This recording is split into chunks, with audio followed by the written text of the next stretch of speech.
Sebagai seorang Muslim yang berpedoman kepada Al-Quran atas segala petunjuk kehidupan dan sumber keilmuan, Al-Quran telah menjelaskan segala yang ada di muka bumi ini. Sesungguhnya, Allah telah menciptakan manusia dalam bentuk yang sebaik-baiknya. Manusia merupakan ciptaan Allah yang paling sempurna di antara semua yang diciptakannya. Dalam proses penciptaannya, manusia lebih unggul daripada malaikat, karena manusia diciptakan dengan memiliki akal dan hawa nafsu. Sementara malaikat diciptakan dengan akal suci dan pikiran yang murni, tanpa aspek duniawi. Sempurnanya manusia yang diciptakan dari dua unsur berbeda, yakni saripati tanah dan ruh ilahiyah. Ruh ilahiyah inilah yang membuat manusia terlihat sempurna. Manusia mampu berpikir dan mempunyai pilihan untuk melakukan perbuatannya. Allah juga memberi tugas yang terhormat kepada manusia, yakni sebagai khalifah di bumi dengan memelihara, menguasai, dan memanfaatkan bumi dengan sebaik mungkin, serta memiliki kewajiban menyembah Allah dan taat kepadanya. Sebagaimana firman Allah Subhanahu wa Ta'ala dalam Quran Surat Al-Mulk ayat 24. Bismillahirrahmanirrahim. Qul huwallazi dzara'akum fil ardi wa ilaihi tuhsyarun. Artinya, katakanlah, Dialah yang menjadikan kamu berkembang biak di muka bumi, dan hanya kepadanya kamu akan dikumpulkan. Ayat dalam surat ini menjelaskan bahwa Allah Subhanahu wa Ta'ala telah membuat manusia agar dapat berkembang biak menjadi berbagai bentuk yang berbeda-beda dan warna kulit yang bermacam-macam, dan akan kembali kepadanya suatu hari kelak, dikumpulkan di padang mahsyar untuk ditimbang amalannya selama manusia hidup di dunia.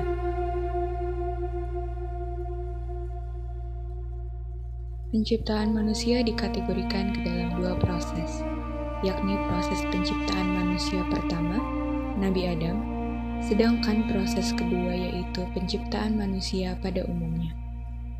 Proses penciptaan manusia pada umumnya atau keturunan Nabi Adam alaihi salam disebut dengan istilah reproduksi.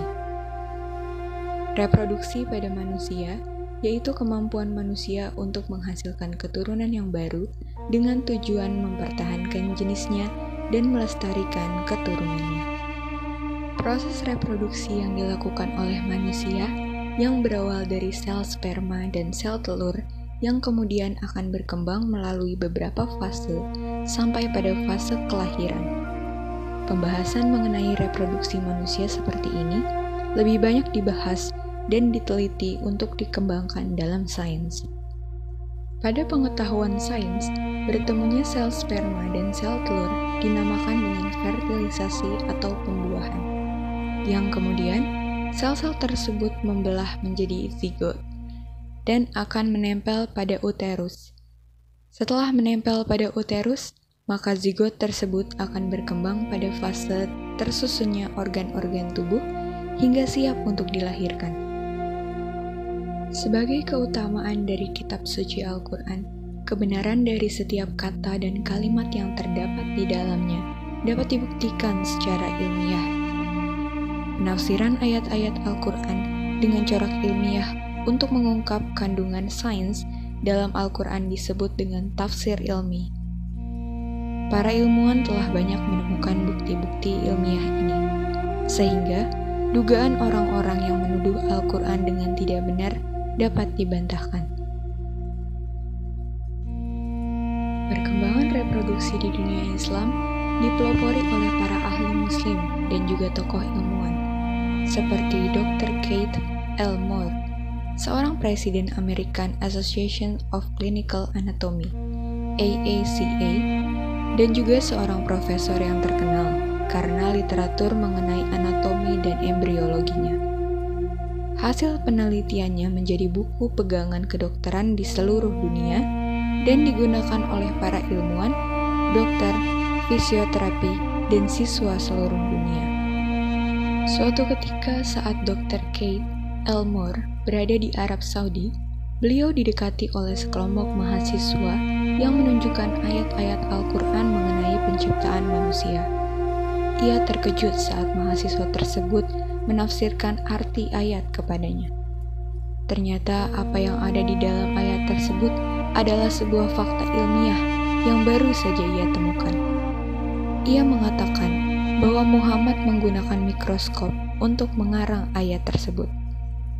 Akurasi laporan yang ditulis pada abad ke-7 Masehi sebelum ilmu embriologi ditemukan membuatnya heran saat bekerja sama dengan Komite Embriologi dari King Abdul Aziz University, Arab Saudi.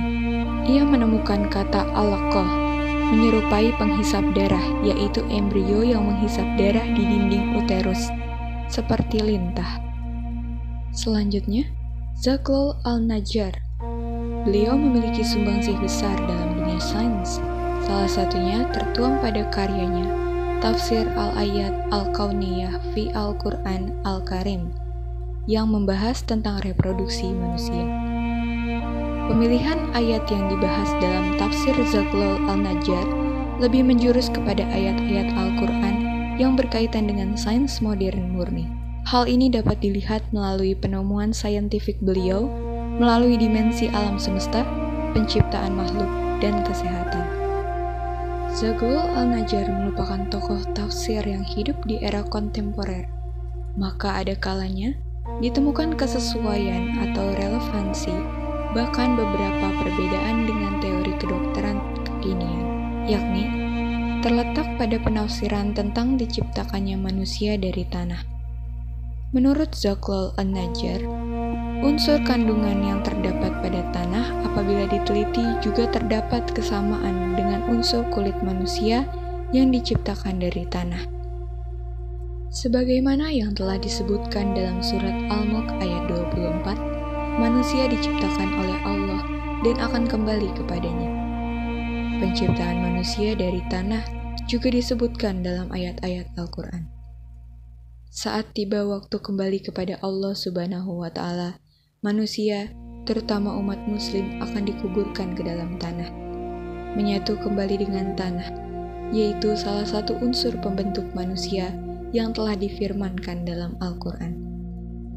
Maka ketika ayat 24 surat Al-Mulk terbukti kebenarannya dengan sains, manusia berusaha menirukan dengan kecerdasan artifisial, yaitu dengan penciptaan robot manusia. Bentuk robot pertama kali diciptakan sekitar abad ke-12 oleh penemu sistem robotika, Ibnu Ismail Al-Jazari, yang tinggal di Diyarbakir, Turki. Salah satu bentuk robot buatannya adalah mesin penggerak air otomatis di dalam istana. Kemudian pada 11 Oktober 2017 silam, sebuah robot bernama Sophia yang memiliki gerak-gerik dan kecerdasan mendekati manusia muncul di rapat PBB.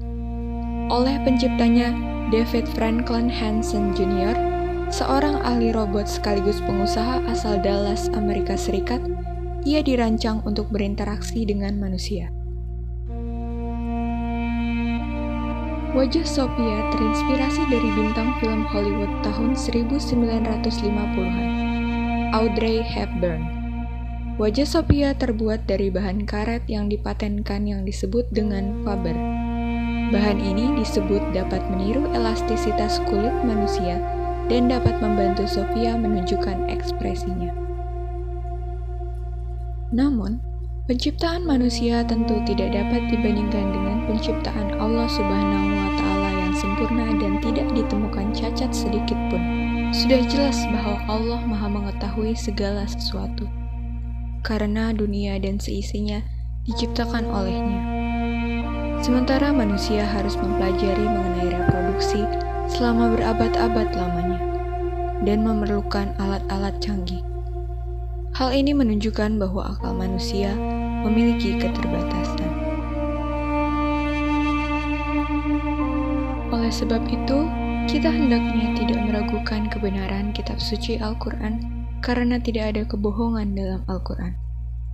Wallahu a'lam bishawab.